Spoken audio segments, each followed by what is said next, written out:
할렐루야. 오늘은 우리 종교개혁 500년 기념 주일입니다. 500년이 되었습니다. 1517년 10월 31일 마틴 루터가 그 면벌부의 그 남용에 대항해서 그 95개조의 그 명제를 그 비텐베르크 그 성단문에 그 못을 박아서 공표한 날입니다. 그래서 그날부터 이제 공식적으로 그 종교 개혁 운동이 시작되어서 이제 개신교가 이제 시작이 된 것입니다. 그래서 독일은 이날을 이 국가 공휴일로 삼았습니다. 그래서 10월 30일 날이 이제 독일의 정식 그 내셔널 할러데이입니다. 그리고 이 한 해 동안 지금 많은 그 기념 행사를 통해서 세계 여러 나라의 많은 크리스찬들이 와서 거기서 그 모든 그 행사들에 참여하곤 했습니다. 그래서 오늘 마침 그 사도행전의 그 2장 42절부터 47절 말씀은 여기에 맞게 참 귀한 타이밍이 맞는 것 같아요. 교회에 대한 말씀이기 때문에. 그래서 오늘 말씀은 그 크리스찬 공동체의 첫 번째 폴트렛입니다. 여기서 지금 우리가 지난주에도 봤지만 이 베드로의 그 설교를 듣고 3,000명이 이 마음에 찔렸다고 했습니다. 그래서 회개를 했습니다. 그래서 세례를 받고 교회 안으로 들어왔습니다. 그리고 나서 이제 또 이 사도행전 4장에 보면 남자의 수만 5,000명이 또 믿고 교회 안으로 들어옵니다. 그래서 불과 성령이 이제 강림하시고 며칠 사이에 이게 계속해서 이 수많은 거의 한 10,000명 되는 그러한 남녀노소 할 것 없이 다 교회로 막 들어오고 있습니다. 그래서 이 폭발적인 이 놀라운 이 교회의 이 성장 이것을 이렇게 보면서 이 첫 교회 모습이 어떠한 모습이었는지 지금 이 본문에서 이 스냅샷을 보여주고 있습니다. 이 첫 교회 공동체는 그 당시의 사회적인 어떤 관념이나 풍습이나 이런 살아가는 모든 그 라이프 스타일과 완전히 라디컬하게 달랐습니다.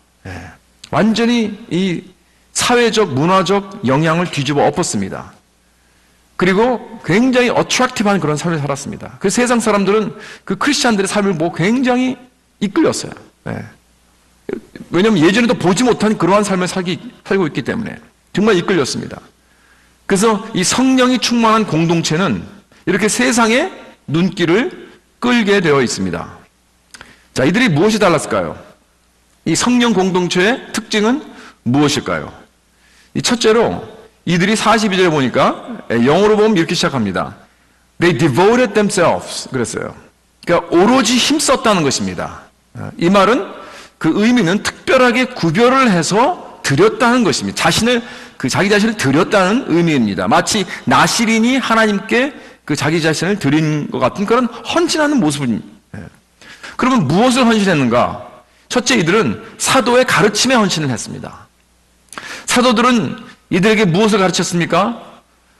성경을 가르쳤습니다. 구약을 그때 당시에는 성경이 구약밖에 없었으니까 구약의 성경들을 쭉 가르치면서 이 구약의 모든 그 인물들과 이벤트를 누구와 연결시켜줬죠? 예수 그리스도와 연결한 것입니다. 구약은 누구에 대한 것이요?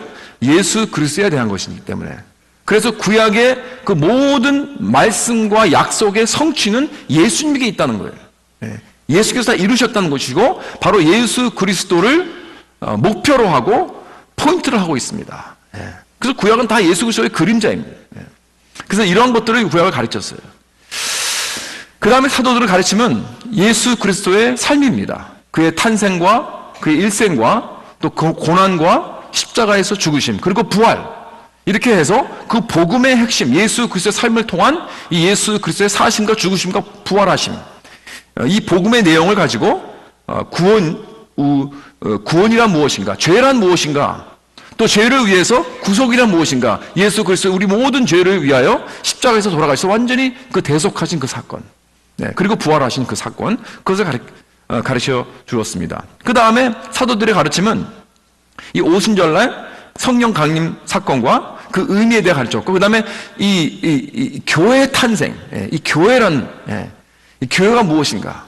그래서 앞으로 장차 예수님께서 다시 돌아오실 날을 기다리며 고대하며 준비하며 살아가는 이 교회의 모습 이란 무엇인가 하는 것을 가르쳤습니다. 사랑하는 성도 여러분, 이 언제든지 어느 교회가 성령의 역사가 일어나서 그 모임에 하나님의 임재하심을 느끼게 되고 정말 사랑이 넘치게 되고 그 기쁨과 평화가 그 마음을 일어나게 되면 누리게 되면 나타난 사인이 무엇이냐면 다름 아닌 하나님 말씀의 왕성함입니다. 믿습니까? 네. 그 말씀을 사모합니다. 하나님 말씀을 사모하는 마음이 일어나게 되는 거예요. 그게 왜 그런가? 왜냐하면 성령을 받고 새로 태어났기 때문에 그렇습니다. 새로 태어난 사람들은 성령을 받았습니다. 그럼 새로 태어난 사람들은 뭘 갈구해요? 갈급하게 간절히 그 염원한 것이 무엇입니까? 그것은 말씀이에요. 말씀. 이건 본능적인 것입니다. 마치 아기가 태어나서 엄마의 젖을 막 갈망하듯 이거는 본능적인 것입니다. 그래서 이러한 열정적으로 이 말씀에 디보트했다고 했습니다. 헌신했습니다. 그래서 이 말씀이 채워지기까지는 만족함이 없어요. 아무리 다른 거 필요 없습니다. 다른 것 갖고 만족되는 게 없어요. 이 복음으로 만족이 돼야 돼요. 그래서 시편 119편 131절에 보면 시편 기자가 이렇게 기록했습니다. 내가 주의 계명들을 사모함으로 내가 입을 열고 헐떡였나이다 그랬습니다. 이게 성령 충만자의 모습입니다. 주의 계명에 입을 열고 헐떡였다는 거예요. 정말은 목마를 때 여러분 이 사막에서 막 목이 말라서 갈증을 느낄 때 무엇이 생각이 납니까? 물밖에 생각나는 게 없습니다. 그리고 물 때문에 헐떡이는 입을 열고 헐떡이는 그 모습, 이것이 바로 성령 충만한 사람들의 모습입니다. 이렇게 말씀을 간절히 갈증을 내고 또 이 갈급하게 찾아야 되는 것입니다. 이것이 참 성도의 사인입니다. 말씀을 사모하는 마음, 말씀을 갈망, 사랑하는 성도 여러분 이렇게 말씀을 갈망하는 마음이 있습니까? 이거 있어야 됩니다. 여러분 그러기 전까지는 여러분 만족함이 없어요. 우리는. 그래서 베드로전서 2장 2절에 그랬습니다. 갓난 아기들 같이 순전하고 신령한 젖을 사모하라. 이는 그런 말미암아 너희 구원에 이르도록 자라게 하려 함이라. 갓난 아기가 순전하고 신령한 젖을 사모하는 마음. 만약에 근데 갓난 아기가 젖을 사모하지 않고 자꾸 먹기를 거려하고 잘 먹지를 못한다면 그건 어떻게 된 거죠? 그건 문제 있는 거죠. 문제 있습니다. 그러니까 여러분 성령이 임하시면 그 첫 사인은 말씀에 갈망을 주십니다. 근데 나는 지금 뭐 말씀에 갈망이 없다. 그러면 여러분 그걸 기도하셔야 됩니다. 내가 말씀에 갈망이 없다면 이건 문제입니다. 말씀을 사모하는 마음을 주시옵소서. 어떤 분들은 열심히 봉사하고 열심히 찬양하고 열심히 예배는 드리는데 말씀 갈망이 별로 없어요. 그리고 예배 시간에 그냥 말씀 시간만 됐다면 좋은 거예요. 재미가 없어요. 그 문제죠. 물론 목사님들도 좀 은혜스러운 말씀을 잘 할 수 있도록 준비를 잘 해야겠지만 이거는 it goes both ways 그런 것 같아요. 목사님도 말씀을 이렇게 보링하게 하면 안 돼요. 이 말씀이 얼마나 참 재미있고 능력있고 이 활기차입니까? 그런데 그것을 들으면 사람들이 자꾸 졸면은 그건 안 되죠. 그건 문제 있죠. 그것도. 그러나 또 반면에는 아무리 목사님이 말씀을 잘 전해도 조는 사람들이 있더라고요. 성경만 폈다 하면 졸아요. 그래서 잠이 안 온다 그러면 성경을 보세요. 이래요. 이거 문제입니다. 그렇죠? 여러분, 왜 사람들은 이런 말씀을 갈망을 하는가? 왜냐하면 그 이유는 바로 전에 나와 있습니다. 여기 42절에 맨 앞부분에 보면 헬라어로 보면요. 이 한국어 말씀은 안 나와 있지만 헬라어로 보면 거기에 대라는 이 접속사가 있습니다. 그것은 그러므로, 그러기 때문에 그러한 뜻입니다. 그러니까 무엇 때문에? 36절부터 41절까지 일어난 말씀 때문에. 거기 뭐라고 나오냐면 베드로의 설교에 3,000명이 된 사람들의 마음에 찔렀다는 내용이 나옵니다. 도대체 그들의 마음을 찌른 것이 무엇인가? 사람들은 바로 그것을 알기 원했습니다.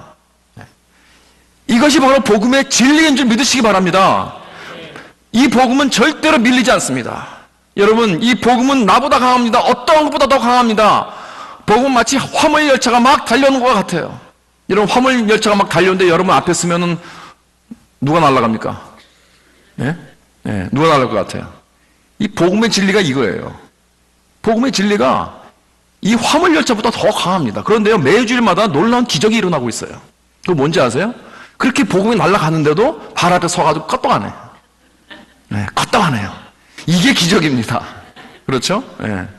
여러분, 복음의 진리는 내가 동의를 하든 안 하든, 내가 좋아하든 좋아하지 않든, 내가 원하든 원하지 않든 상관없이 나에게 달려오고 있습니다. 그래서 그 진리 앞에 서 있으면 나는 산산조각이 나야 됩니다. 굴복하게 되어 있습니다. 이런 놀라운 이 파워풀한 이 복음 열차가 그 3,000명이나 되는 사람들 다 완전히 휩쓸어 버렸어요. 그리고 그들의 삶을 바꿔버렸습니다. 이게 바로 마음에 찔렸다는 그 말씀이에요. 이게 진리입니다. 진리는 절대로 이렇게 한번 타치가 되면 굴복하게 되어 있습니다. 놀라운 능력이 있습니다. 반대로 우리 인간이 가르치는 것들은 뭐예요? 인간의 주장하는 어떤 팩트나 진리 같은 것들은 항상 바뀝니다. 시대에 따라 바뀝니다. 그렇지 않습니까? 저는 커피를 굉장히 좋아하는데 이 커피만 해도 그래요. 뭐 10년 전에는 커피가 몸에 나쁘다. 또 몇 년 지나니까 또 커피가 좋다. 또 지나가니까 또 커피가 나쁘다. 계속 그 파인딩에 따라서 막 바뀌더라고요. 이런 것도. 그 뭐가 몸에 좋은지 저는 모르겠어요. 예. 모든 우리가 생각했던 것도 마찬가지. 우리가 생각했고 믿어왔던 것, 우리의 사상이라든가, 우리가 중요하게 여기던 가치관이라든가 이런 것들도 이게 우리가 세월을 살아가면서 10년 지나고 20년 지나고 자꾸 바뀝니다. 또 상황이 바뀌고 이 모든 이 문화가 바뀌고 자꾸 다 모든 게 바뀌는 거예요. 그런데 사람들은 요즘 뭘 가르치고 있는지 아십니까? 이 학교나 이 세상에서는 이런 영원한 이 절대적인 진리를 중요하게 여기지 않고요. 내 오피니언이 중요하다는 거예요. 내 의견이 중요하다. 내 필링이 중요하다 그래요. 내 느낌이 중요하다 그럽니다. 그래서 그걸 물어봐요. 학교에서요, 우리 자녀들에게 그렇게 가르쳐요. What do you think? 그래요. 너는 어떻게 생각하니? How do you feel? 그래요. 너는 어떻게 느끼니? 그게 중요한 거라는 거예요. 그거면 최고다. 그게 틀리고 맞고 그건 상관이 없다. 절대적인 것을 가르쳐 주지 않습니다. 각자 개인의 다 10명이면 10명 다 틀려요. 그럼 그걸 갖고 셀러브레이트 하자는 거예요. 여러분, 그러니까 그게 뭐가 진리입니까? 이건 완전히 혼돈입니다. 혼돈. 여러분, 나의 의견보다, 내 느낌보다, 나의 가치관보다 더 강하고 중요하고 높은 것이 있습니다. 그것은 복음의 진리인 줄 믿으시기 바랍니다. 이 복음의 진리 앞에 우리는 겸손히 무릎을 꿇고 우리는 순종해야 됩니다. 오직 이 복음의 진리만이 나의 마음을 찌를 수 있습니다. 나의 모든 잘못된 생각, 나의 모든 잘못된 관념, 사상들, 자세, 내가 믿던 라이프 스타일, 이 모든 것들, 이 세상이 계속 물려나오는 이 세속적인 그런 모든 가치관, 이 철학들, 복음으로 완전히 싸그리 깨끗이 밀어버려야 돼. 왜냐하면 이거보다 더 파워풀한 건 없습니다. 그래서 그 복음은 이 모든 것들을 including myself, 나도 아무것도 아니다. 이걸 가르쳐 주는 거예요. 이걸 보여주는 거예요. 복음 앞에서는 여러분, 나는 아무것도 아니다. 여러분 따라해 보세요. 나는 아무것도 아니다. 뭐 이렇게 대단하세요? 아무것도 아니에요. 복음 앞에 서보세요. 난 정말 아무것도 아닌 존재구나. 이걸 깨닫게 됩니다. 그렇죠? 그리고 대신 오직 예수 그리스도만 보여주는 거예요. 복음이나 오직 그분만 가치요, 진리요, 소망이요, 생명이요, 오직 예수만이 나를 위해서 십자가에서 나의 죄를 담당하여 의롭게 되시고 동시에 거기서 나를 사랑하여 주셨다는 것을 보여주시는 것입니다. 그 당시 성도들은 바로 이것을 알고 싶어한 것입니다. 바로 이 복음의 진리에 목말라 있습니다. 복음의 능력, 사도들의 말씀의 기초에 초점을 맞추고 거기다가 목숨을 걸었다는 것입니다. 그래서 첫 교회는 이 복음 외에는 아무것도 선포하지 않았습니다. 그래서 사도 바울이 그랬습니다. 만일 복음을 전하지 않으면 내게 화가 있을지어다. 그렇다면 오늘 교회란 이렇게 제일 강하고 파워풀한 이 복음의 능력을 선포해야 됩니다. 왜냐하면 예나 지금이나 사람들이 가장 알고 싶은 것은 바로 복음의 진리입니다, 여러분. 그것이 알고 싶다라고 히트친 프로그램이 있었죠. 그래가지고 여러 가지 무슨 내용들을 해가지고 그것을 막 캐내고 알고, 여러분, 근데 그 결국적으로 뭘 알고 싶은지 아세요? 복음을 알고 싶은 거예요, 사람들이. 그걸 캐내야 돼요, 여러분. 가장 중요한 것입니다. 그래서 영원한 진리, 절대적인 진리, 흔들리지 않는 진리. 근데 안타깝게도 자꾸 오늘날 요즘 이 교회에서는 자꾸 다른 걸 주려고 합니다. 복음은 뒤로 가고 잘 사는 방법, 행복한 방법, 비결, 성공하는 비결, 건강한 삶, 도덕과 윤리, 여러분 세상에 어디 가도 다 이런 거 줄 수 있습니다.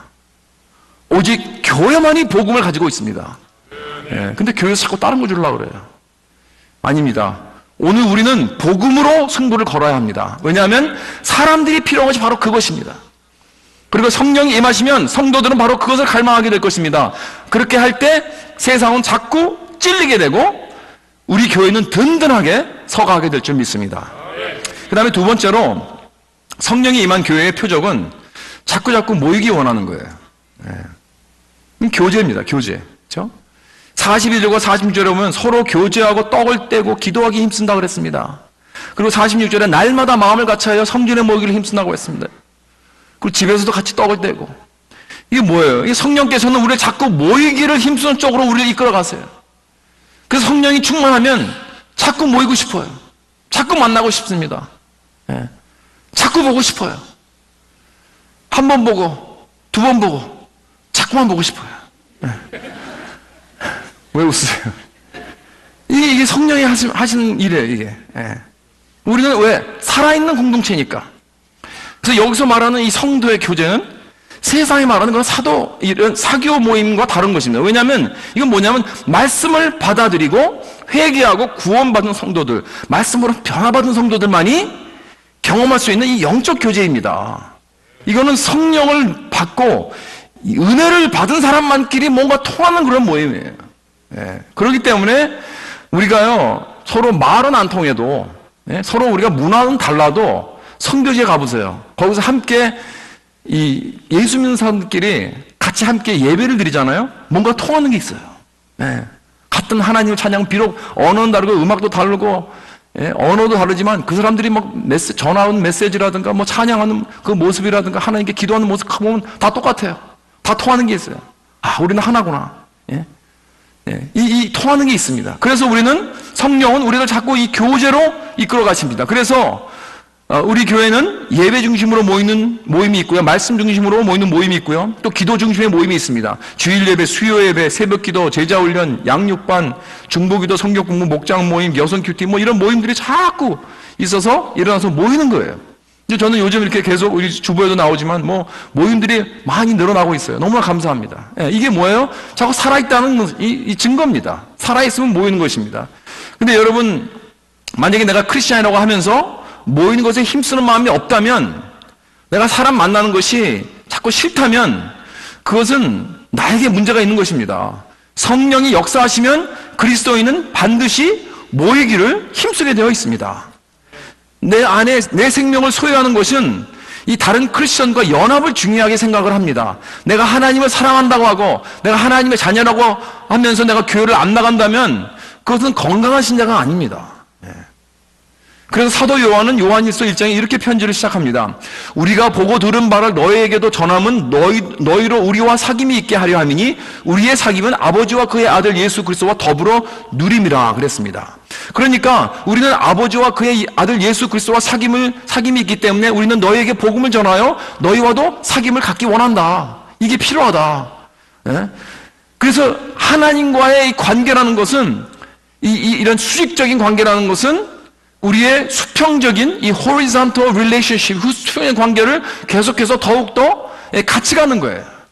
따로따로 나는 하나님과 이 vertical relationship은 열심히 하지만 나는 이 사람들 보기 싫으니까, 난 만나기도 싫으니까 난 별로 이건 소홀해도 된다라고 생각하면 그건 잘못된 신앙입니다. 성경적이 아닙니다. 그것은 자꾸 모이지 않는 교회는 그건 건강한 교회가 아니에요. 건강한 교회일수록 잘 모입니다. 히브리서 10장 25절에 모이기를 패하는 어떤 사람의 습관까지 하지 말라 그랬잖아요. 그래서 성령께서는 우리에게 모이고자 하는 욕구를 주십니다. 그래서 부흥하는 교회, 하나님의 은혜가 임하는 교회는 새벽에도 모이고 낮에도 모이고 저녁에도 모이고 자꾸 모이기를 원합니다. 그리고 한번 모이면 헤어지기 싫어요. 그렇죠? 모임이 끝나도 그냥 문기적 좀 더 나눌 게 없나?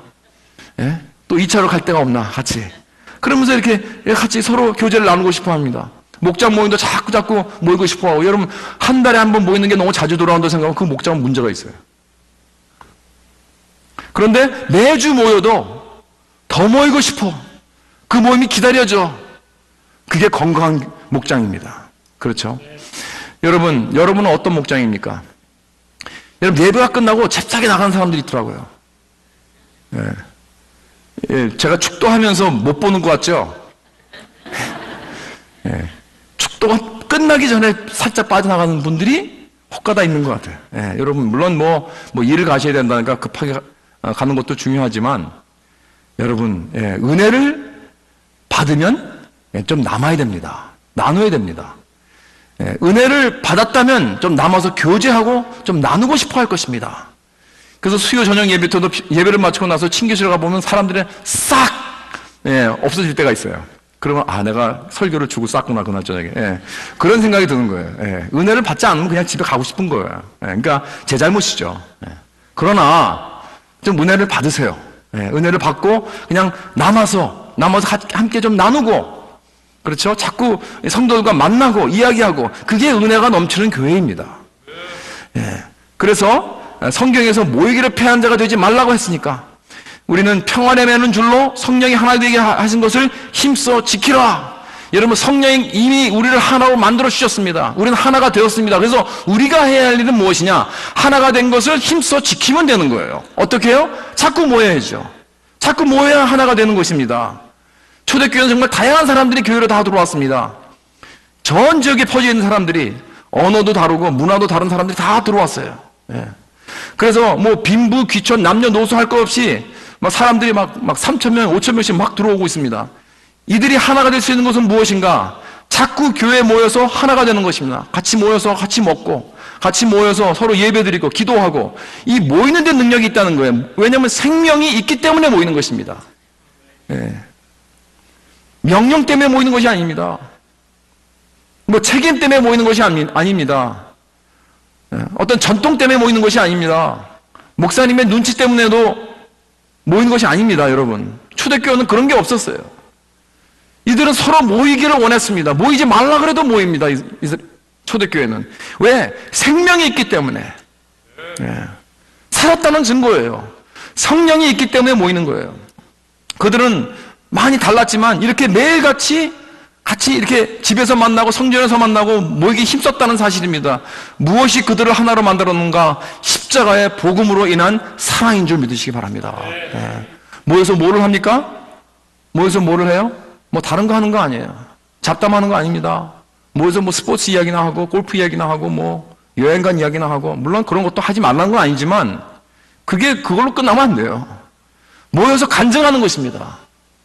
하나님께서 최근에 내 삶에 어떤 일들을 이루셨는가? 지난주 말씀을 통해서 내가 어떤 도전을 받고 어떤 은혜를 받고 내가 그것이 어떻게 내 삶을 변화시켰는가? 이런 이야기가 여러분 이렇게 막 풍성히 일어나야 됩니다. 우리끼리 만나면. 여러분, 왜 교회 안에서 사람들이 상처받고 자꾸 시험이 듭니까? 교회 사람들이 모여서 이런 세상적인 방법으로 자꾸 교제를 하기 때문에 그래요. 거기에 문제가 있는 거예요. 만약에 우리가 만나서 서로 격려하고 이렇게 간증이 넘치고 은혜가 넘치는 그러한 모임으로 우리가 나갈 때, 여러분, 왜 상처를 받습니까? 왜 시험이 듭니까? 여러분, 우리는 말씀과 기도 중심으로 모여야 합니다. 그래서 모여서 함부로 다른 사람을 비판하거나 부정적으로 불평하는 그런 말들 하지 말아야 됩니다. 우리는 모여서 서로 선한 말을 하고 서로 인자하게 여기고 불쌍하게 여기고 용서하고 격려하고 축복하면서 세워주는 것이 모임의 목적이 되어야 됩니다. 그래서 모임을 통해서 서로 기도해주고 붙들어주고 우리 안아주고, 그럴 때 우리는 그 안에 은혜가 넘치게 되는 것입니다. 그런 목장 모임들이 다 될 수 있기를, 그런 큐티 모임들, 그런 모든 우리 성경 모임들, 그런 예배 모임들이 될 수 있기를 주 예수 그리스도의 이름으로 축원합니다. 초대교회 역사가 의하면 기독교가 시작하면서 급성장한 이유를 이제 세상 이 역사가가 보는 그 관점에서 그걸 어떻게 얘기하냐면, 그 사람들이 이 기독교가 한번 보니까 다른 종교와 다른 게 있다는 거예요. 물론 다른 종교에도 사람들이 모인다. 그러나 이 기독교는 정말 아주 유니크하고 아주 독특하다. 왜냐하면 정말 아주 다양한 사람들이 다 모이는 거예요. 별의별 사람들이 다 모이는 거예요. 그 당시엔 굉장히 이 빈부 차이라든가 사회적인 계층 이런 게 굉장히 아주 심했습니다. 그렇죠? 그럼에도 불구하고 여러 사람들이 다 오는 거예요. 예. 유대교는 물론 구약을 근거한 종교지만 인종적 장벽을 넘지 못합니다. 이방인들을 괴라고 취급했으니까. 예. 거기 그걸 넘지를 못합니다. 예. 헬라의 그 철학이나 로마의 엘리트들은 일반 시민들의 호응을 받지 못합니다. 그들은 지식층, 엘리트층, 문화인들에만 그들을 따랐습니다. 그러나 기독교는 달랐어요. 유대인이나 이방인이나 야만인이나 유식한 사람이나 무식한 사람이나 주인이나 종이나 상관없습니다. 남이나 여나 노, 소 다 상관없습니다. 다 모든 사람들이 와서 구별하지 않고 다 오는 거예요. 그리고 다 한 자리에 있고 누가 앞에 앉고 뒤에 앉고 이런 거 없습니다. 다 똑같아요. 그래서 이 케네스 라트렛이라는 이 가장 위대한 이 기독교 역사가 그랬습니다. 어느 종교도 그 사회의 많은 종류와 분류의 사람들을 기독교와 같이 포함하지 못했다. 그렇다면 질문은 이것이다. 기독교는 이렇게 예전에도 없었던 포괄적인 방법으로 모든 사람들을 어떻게 받아들일 수 있었는가? 역사적으로 이건 아무도 보지 못한 거예요. 이런 일들은. 그러니까 이 질문의 답은 무엇입니까? 무엇이 초대교회의 폭발적인 그런 부흥의 원인이었는가? 세상 사람들이 보는 관점, 우리는 알죠. 우리는 성령의 역사고 우리는 다 믿지만 세상 사람들이 보는 관점이 무엇인가? 부흥의 원인이 무엇인가? 무엇이 기독교가 세상 사람들을 어트랙트했는가? 첫째로 그 당시에는 원수로 사랑하라는 그 예수님의 메시지를 들어보지를 못했어요. 이러한 메시지는 예전에도 없었고 그 후에도 없습니다. 어느 종교에도 원수를 사랑하라. 그렇죠? 또 나에게 해코지하는 사람들을 복수를 하는 게 그게 오히려 일반적으로 통상적이지. 그 사람들을 용서하라. 용서해도 한 번, 두 번, 세 번이 아니에요. 끝까지 용서하라는 거예요. 원수와 화목하라고 같이 가르칩니다. 이런 가르침, 이런 삶. 여러분, 이건 이 세상에는 어떤 문화도, 어떠한 종교도 이걸 가르치지 않습니다. 이런 종교는 없습니다. 오직 기독교밖에 없는 이런 삶입니다. 그 다음에 기독교가 어트랙티브한 것은 두 번째로 구제가 있었는데, 물론 다른 종교와 문화도 구제는 있었죠. 가난한 사람 도와주고 하는 건 있었지만 차원이 달라요. 차원이. 여러분, 기독교가 병원을 발명했습니다. 고아원을 발명했습니다. 구제 사업을 아주 체계적으로 세웠습니다. 예를 들어서 역사에 보면 주후 3세기 정도에 로마 제국에 큰 전염병이 일어났습니다. 수많은 사람들이 모르는 병에 막 죽어가고 있을 때, 그때 당시 의학으로는 도저히 해결할 수 없는 그러한 massive 플레이가 왔어요. 플레이그. 그래서 사람들이 막 죽고 있었습니다. 서로 다 전염돼서 죽어가고 있으니까 건강한 사람은 다 도망가는 거예요. 그 성들을 다 도망가고 없습니다. 그런데 지하교회에 있었던 기독교인들이 교회가 일어난 것입니다. 교회는 도망가지 않습니다. 그들을 끝까지 지킵니다.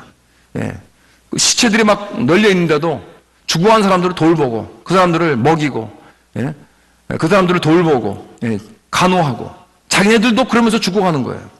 그래서 라드니 스타크라는 스타크라는 그 종교 역사가가 증인들의 말을 그대로 이렇게 적었습니다. 많은 기독교인들은 연병이 일어나고 있을 때 끊이지 않는 사랑과 충성을 베풀고 있었다. 자신들만 돌보려 생각하지 않고 병으로 아프게 죽어가고 있는 사람들을 위험에도 무릅쓰고 돌보고 있었다. 많은 크리스천들은 병에 걸린 동네 이웃들을 돌보다가 자기들도 병에 걸려 죽어갔다. 그래도 기쁘게 자기들의 고통을 받아들였다.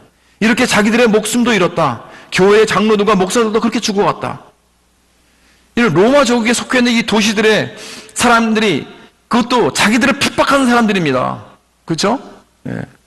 그런 원수 같은 사람들입니다. 그런 사람이 죽어가는데 이 크리스천들이 그 자리를 지키고 그 사람들을 도와줍니다. 돌봅니다. 자기들의 생명을 걸고 돌봐줍니다. 그들을 음식을 주고 따뜻하게 해주고 그러면서 어떤 사람들 죽어간 사람들이 살아납니다. 그렇게 박해하던 크리스천들을 돌보기 시작하니까 이 세상 사람들은 물어보는 거예요. 도대체 이 크리스천인 사람들은 도대체 어떤 사람들인가? What kind of people are they? 이 사람들은 무슨 목적으로 이 도시에 있는 사람들인가? 돈을 벌려고 하는 사람들도 아니고 죽음도 두려워하지 않고 자기들의 핍박한 이런 원수 같은 우리들을 어떻게 이러한 놀라운 사랑으로 베풀 수 있는가? 그랬을 때 크리스천들이 그들에게 이렇게 대답을 했습니다. 우리는 당신들을 위해 구별되어 섬기는 사람들입니다. 우리는 이 성의 평안과 번영을 위해서 사는 사람들입니다. 내 생명을 당신들을 위해서라는 원칙으로 이 세상을 살아가는 사람들입니다. 라고 대답을 했다는 거예요. 초대교회 크리스천들이 바로 이런 복음적인 삶 때문에, 여러분, 주후 이제 한 3세기에 로마 제국 콘스탄틴이 황제가 됐잖아요. 벌써 그때는 이미 다 많은 사람들이 벌써 컨버트가 됐어요. 크리스천으로. 네. 교환으로 많이 들어왔습니다. 어떻게? 그들의 놀라운 이 희생적인 이 사랑의 삶을 통하여. 그렇다면 어떻게 기독교에서 이런 혁명적이고 예전에도 보지 못했던, 그런 들어보지 못했던 그러한 가르침이 나왔는가? 그 답은 예수 그리스도의 성육신입니다. 성육신. The incarnation of Jesus Christ. 하나님이 사람이 되어 오신 것입니다. 우리 대신 완전한 삶을 사시고 십자가의 죽으심으로 거기 가시기 전날 밤에 요한복음 10장에 보면 이렇게 하나님께서 기도하십니다. 예수님께서 기도하십니다. 아버지께 또 그들을 위하여 내가 나를 거룩하게 하오니 이는 그들로 진리로 거룩함을 얻게 하려 함이니라. 여러분, 이게 무슨 말이냐면, 여기서 거룩하게 한다는 것은 사도행전 여기 2장 42절에 그 devote, 거기 힘쓴다는 그 같은 의미입니다. 구별되어 내가 드린다는 말입니다. 예수님은 자신을 이 세상에 보내셔서 우리를 위하여 구별되어 드리셨습니다. 이렇게 완전히 자기 자신을 드리고 바치셨습니다. 자신의 모든 그 아름다움과 영광을 다 비우셨습니다. Emptied himself. 그래서 우리가 아름답게 될 수 있도록 예수님은 자신의 그 명예를 다 포기하셨습니다. 그래서 우리의 이름이 저 영원한 생명책에 기록될 수 있도록, 영원히 기록될 수 있도록. 예수님 자신은 모든 사랑을 다 잃어버렸습니다. 아버지의 사랑까지도 잃어버렸습니다. 모든 사람들에게 버림을 받으셨습니다. 하나님 아버지에게도 버림을 받으셨습니다. 십자가에서. 그리고 우리의 그 이기주의적인 그런 삶 때문에 우리가 받아야 할 그 죄의 형벌을 대신 받으셨습니다. 십자가에서. 그래서 우리들이 하나님의 사랑을 대신 받고 하나님의 사랑 안에서 다른 사람들과 함께 영원히 살 수 있도록. 여러분, 이 놀라운 삶을 예수 그리스도께서 우리 사람들에게 보여주셨습니다. 역사상 처음으로, 그리고 마지막까지 하나님이 자신을 버리신다는 이 놀라운 사실, 이건 전에도 없었고 후에도 없습니다. 세상에 어느 종교도 이러한 가르침은 없습니다. 이러한 아이디어는요, 사람들이 생각해낼 수도 없는 것입니다. 인간이 꿈도 못 꿉니다. 하나님이 자신을 이렇게 주셨다. 그렇다면 기독교의 핵심은 이것입니다. 내 권력을 붙잡는 것이 아닙니다. 내 부를 붙잡는 것이 아닙니다. 내 영광을 붙잡는 것이 아니라 내려놓는 것입니다. 주는 것입니다. 남을 위해서 버리는 것입니다. 남에게 공급하는 것입니다. 그래서 내 자신을 남에게 주는 삶이 바로 예수 그리스도께서 우리에게 보여주신 기독교의 핵심이요 현실인 줄 믿으시기 바랍니다. 그렇다면 예수를 따르는 우리들은 어떠한 삶을 살아야 합니까? 예수께서 자신을 거룩하게 하신 이유는 우리도 똑같이 구별되어 거룩하게 우리 자신을 이 세상을 위하여 드릴 수 있도록이라고 말씀하셨습니다. 자기 자신의 영광과 명예와 관심과 그 모든 위신, 모든 이런 것들 다 내려놓는 것이 기독교의 핵심이라는 것을 아는 자는 복음을 아는 사람입니다. 그런 자는 실질로 그런 삶을 삽니다. 가난한 자의 삶에 관심을 가지고 동참을 합니다. 나보다 못한 사람들을 경멸하거나 내려다보지 않습니다. 또 내가 미워하고 싫어하는 사람들, 어떠한 백그라운드의 사람들이든, 그것이 뭐 지방적이든 뭐 정치적이든 색깔이 달라도, 심지어는 종교가 달라도 그들을 바라볼 때 항상 예수 그리스도를 생각하게 될 것입니다. 예수 그리스도는 십자가에서 달려 돌아가실 때 자기를 못 박는 사람을 위해서 기도했습니다. 아버지여, 저들의 죄를 사하여 주옵소서. 저들이 하는 것을 모릅니다. They know not what they do. 그러면서 불쌍히 여기시는 거예요. 십자가에서 못 박혀 돌아가시면서 그 자기를 못 박은 사람을요, 미워하는 게 아니라, 증오하는 것이 아니라 불쌍히 여겼다는 거예요. 그래서 그를 위해서 기도를 하죠. 저의 죄를 사하여 주시옵소서. 사랑하는 여러분, 내가 사랑하고 내가 주님이라고 부르는 우리 예수 그리스도께서 십자가에서 이렇게 나를 위해서 돌아가셨는데, 이렇게 돌아가셨는데 내 삶에 아무런 영향이 없을 수 있습니까? 오히려 나를 해꾸지했다고 그 사람을 내가 미워할 수 있습니까? 그런 미워하는 마음이 든다 할지라도 그것을 바꿔서 오히려 불쌍한 마음으로 바꿔야 합니다. 여러분, 내가 사람들에게 상처를 받는 것을, 아니면 시험 드는 것을 좀 이제 바꾸려면, 그러지 않으려면 좀 불쌍한 마음을 갖는 마음을 가십시오. 그게 예수님의 마음입니다. 그것이 성숙한 자의 마음입니다. 여러분. 그리고 혹시 여러분들 컴퓨터에다 댓글을 다시려면 나쁜 말 달지 마십시오. 저는 가끔 이게 컴퓨터에 댓글 다는 글들을 보면요, 이 사람들이 아무리 자기 얼굴을 갖다가 대지도 않고 이름도 뭐 무슨 이상한 이름을 해놓고서는 숨겨놓고서는 마음대로 댓글을 다는 거 봐요. 사람들은. 어떻게 그럴 수가 있습니까? 우리 크리스천은 그러면 안 됩니다. 예수님을 생각하면 그렇게 하면 안 됩니다. 마지막으로 내 영광을 내려놓는 삶은 내 체면을 걱정하지 않은 것입니다. 내 위신, 내 자존심 붙잡지 않습니다. 나이 같은 거 따지지 않습니다. 제가 그 전에 섬기던 교회는 그 청소를 목사님들과 장로님들이 하셨어요. 그 교회. 매주 월요일 새벽기도 마치고.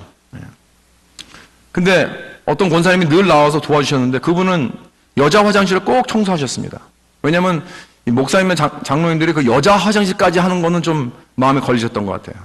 그래서 그건 내가 하겠다고. 그래서 직접 그 일을 하셨습니다. 얼마나 참 고마운지요. 그분 70이 거의 다 되신 의사입니다. 의사. 교회에서 굳은 일 다 하셔요. 이게 다 영광을 내려놓은 자의 모습입니다. 체면, 위신 그런 거 따지지 않습니다. 또 누구와의 관계가 잘못되었을 때 내가 아무리 잘했고 그 사람이 잘못했다 할지라도 그 사람이 먼저 사과할 것을 기다리지 않습니다. 내 영광을 내려놓는 삶이라 내가 먼저 미안해. 내가 부족해서 그래. 내가 잘못했어. 라고 말하는 것입니다. 우리의 관계를 회복하기 위해서 내가 먼저 행동을 하는 것입니다. 이니시에를 하는 것입니다. 사랑하는 성도 여러분, 내가 하나님이 자기 자신을 이렇게 우리를 위해 드렸다는 사실을 깨달은 사람은 그 삶이 완전히 바뀔 수밖에 없습니다. 그리고 그런 사람들이 함께 모여서 이룬 공동체는 세상 어떤 공동체와 다를 수밖에 없습니다.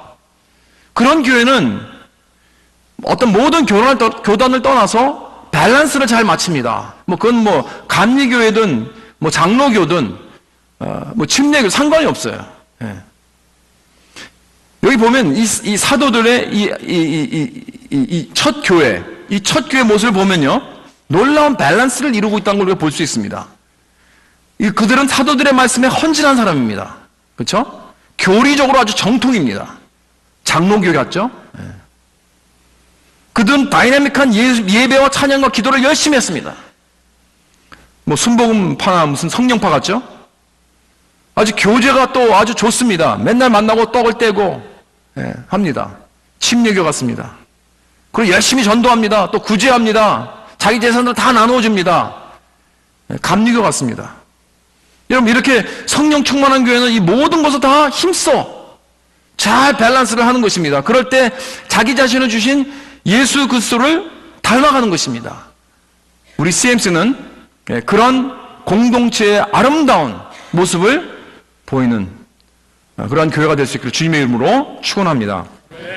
같이 우리 기도하시겠습니다. 이 시간 우리 기도하실 때 종교개혁 500주년을 맞이하여 믿음의 조상의 그 스피릿을 물려받아서 우리 교회가 정말 성경적인 교회, 예수 그리스도 중심적인 교회, 첫 교회다운 교회가 되기 원합니다. 이 진리의 말씀, 복음에 힘을 쓰는 교회, 교제에 힘쓰고 모이기를 힘쓰는 교회, 또 예수 그리스도의 본을 이어서 자기 자신을 구별하여 이 세상에 드리는 그러한 각자 개인이 되고 우리 교회가 되는 그 은혜를 허락해 달라고 우리 다 같이 합심하여 기도하며 나가겠습니다.